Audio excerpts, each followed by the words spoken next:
God did not give us a spirit of fear, but of love, of power, and a sound mind. The things that you see in this world are creating a culture and an atmosphere of fear.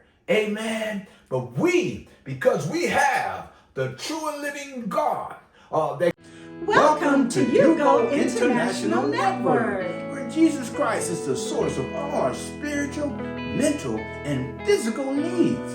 Thank you for joining us. To God's endless love, every subject, every direction, it all leads back to the source connection. For hope, for faith, for God's correction. Subscribe today to the source connection.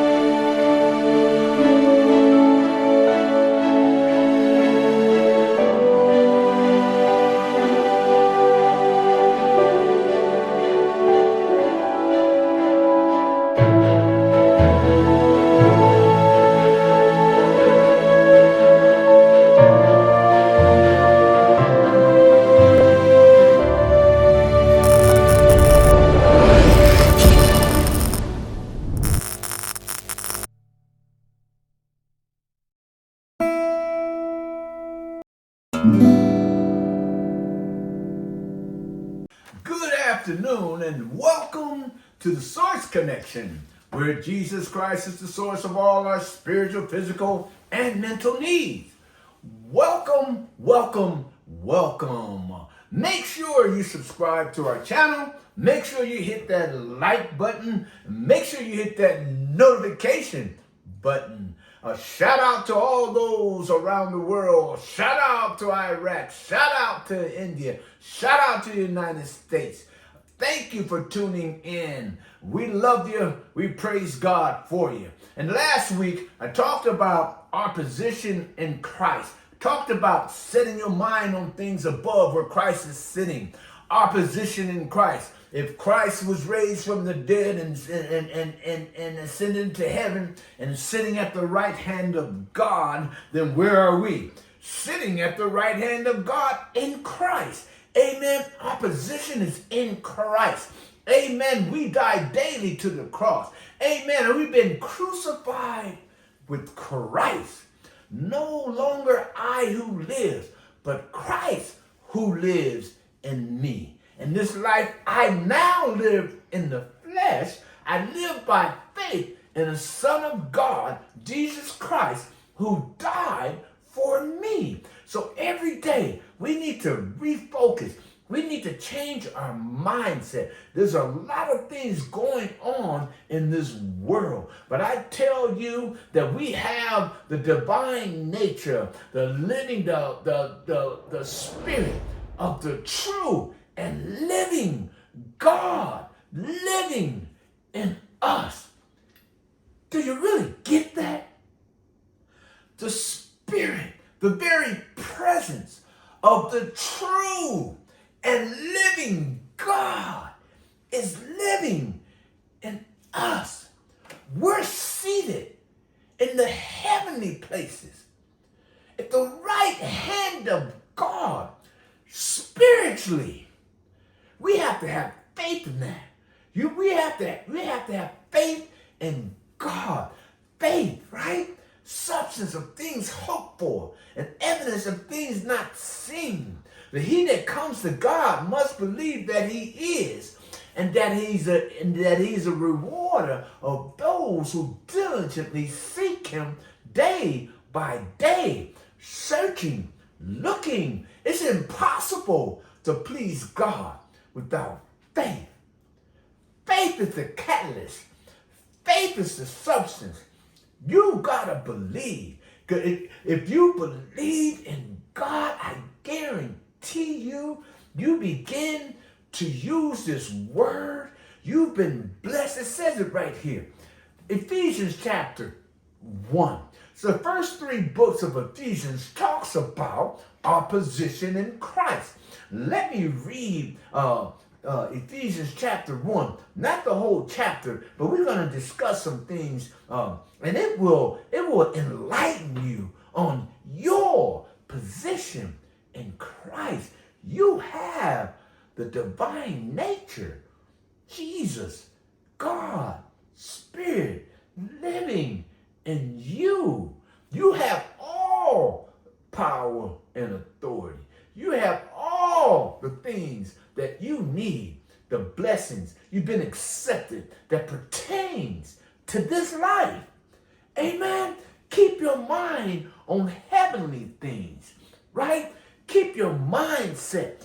Don't be tricked. Don't be influenced by the things that are going around you in this world, because God did not give us a spirit of fear, but of love, of power, and a sound mind. The things that you see in this world are creating a culture and an atmosphere of fear. Amen. But because we have the true and living God that gives us all power, has defeated every single attack of the enemy, everything that is happening in this world today, we have already overcome. Jesus has been tempted in all those things, yet without sin. And again, I will say, therefore, we can come boldly to the throne of grace and receive help in the time of need. Amen. Amen. That word, living, right? Powerful, right? Sharper than a two-edged sword, piercing to the division of the soul, joint in the marrow of the bone. You know, the marrow is the deepest part of the bone. Amen. It knows the intents of our thoughts and our intents of our heart. Amen. So you've got to grab a hold to your position. You've got to grab a hold of the knowledge, become clear, a knowledge, a clear perception of the truth, a direct awareness of what's really going on. You've got to have an experience with God, a true connection with God. You've got to know your position in Christ. Amen. Ephesians chapter 1 says like this, in verse 3, he says, "Blessed be the God and Father of our Lord Jesus Christ, who has blessed us with every spiritual blessing in the heavenly places in Christ." Because Christ is sitting at the right hand of God. And if Christ is sitting at the right hand of God, and Christ, you have accepted Christ into your heart, then guess what?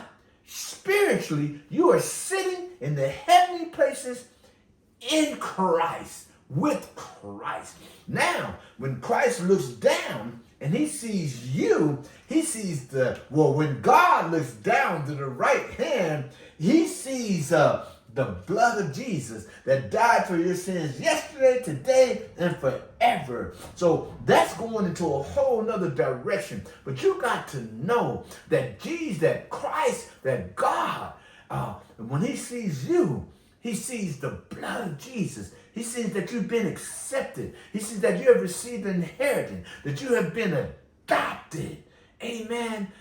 He became the atonement for us, shed his blood once and for all, that we might have a right to the tree of life, that we might be sitting at the right hand of God with every spiritual blessing in Christ. Amen. And it goes on in 4, it says, just as he chose us in him, in Christ, before the foundation of the world. Boy, that's deep. He says before the foundation of the world, he knew, because he's all-knowing, he's all-powerful, and he's ever-present. He knew that I and you would choose to accept Christ. And you've been accepted before the foundation of the world. We were chosen. And the chosen one is the one that answered the call for Christ. Amen.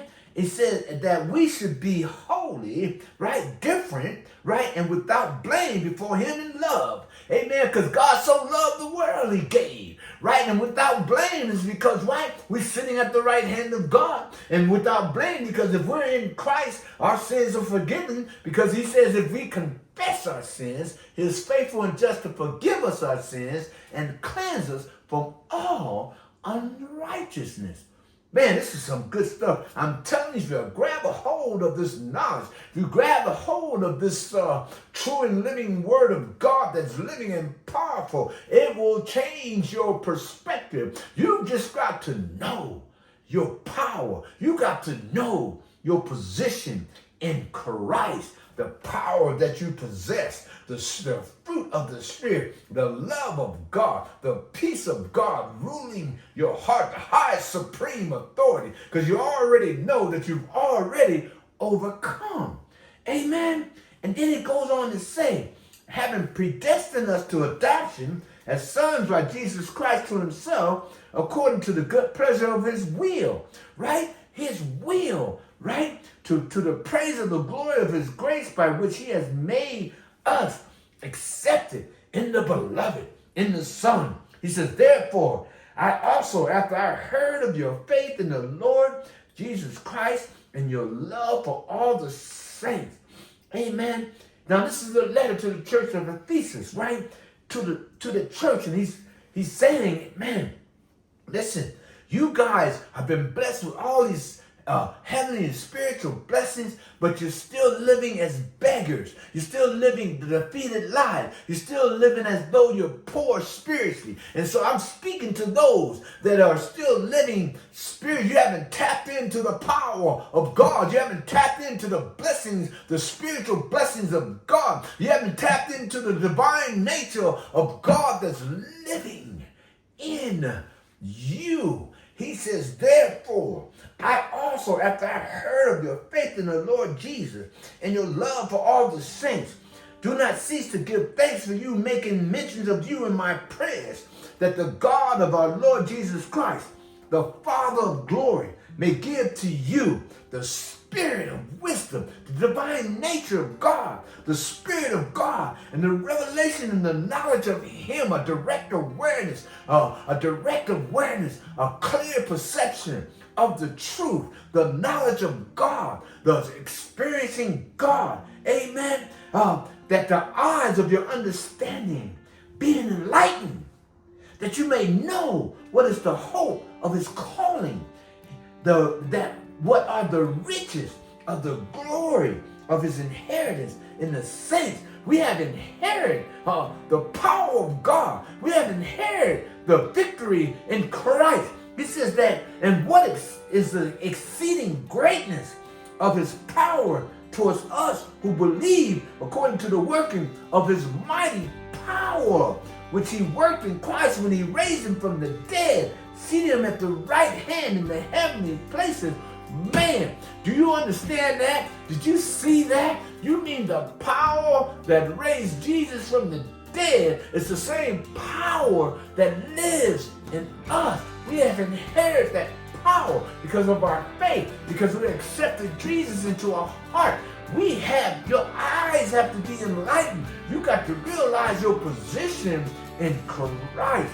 And then he goes on to say, far above all principalities, rulers of darkness, power and might, dominion, every name that is named, not only in this age, but also in that which is to come. And he has put all things under our feet and gave us to be head over all things to the church, which is his body, the fullness of who fills all in all. All power and authority has been given unto us to trample over scorpions, serpents, and any power of the enemy. Quit living spiritually poor. Tap in to the anointing. Tap in to the heavenly places. Tap in to your position in Christ. It's all about belief, speaking the word of God, having the knowledge of the direct awareness of clear perception of the truth. You have the power and authority to trample over anything in this world. Amen. Keep your mind on things above where Christ is sitting at the right hand of God with all power and authority is in his hand. You have that same power and authority. Hallelujah. Thank you for tuning in to our channel. Please hit the like button, notification button, and please subscribe to our channel. Until we meet again, stay connected to the source. Let's have a word of prayer. Father, I pray that they tap into the heavenly spiritual blessings in the heavenly places, that they begin to live a victorious life, that they know what the inheritance of the saints are. They've been adopted. And right now, God, I speak authority. I speak a clear perception of the truth. I speak a direct awareness of the truth, that they might live a prosperity, they might live a victorious spiritual life, and they begin to set their minds on things above where Christ is sitting and where they are sitting as well as he forever lives to make intercession for us. In Jesus' name we pray. Amen.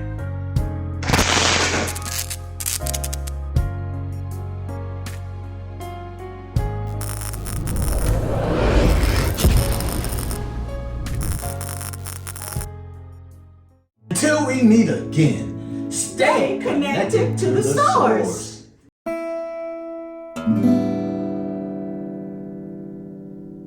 Welcome to the Source Connection, where Jesus Christ is the source of all your spiritual and physical and mental needs.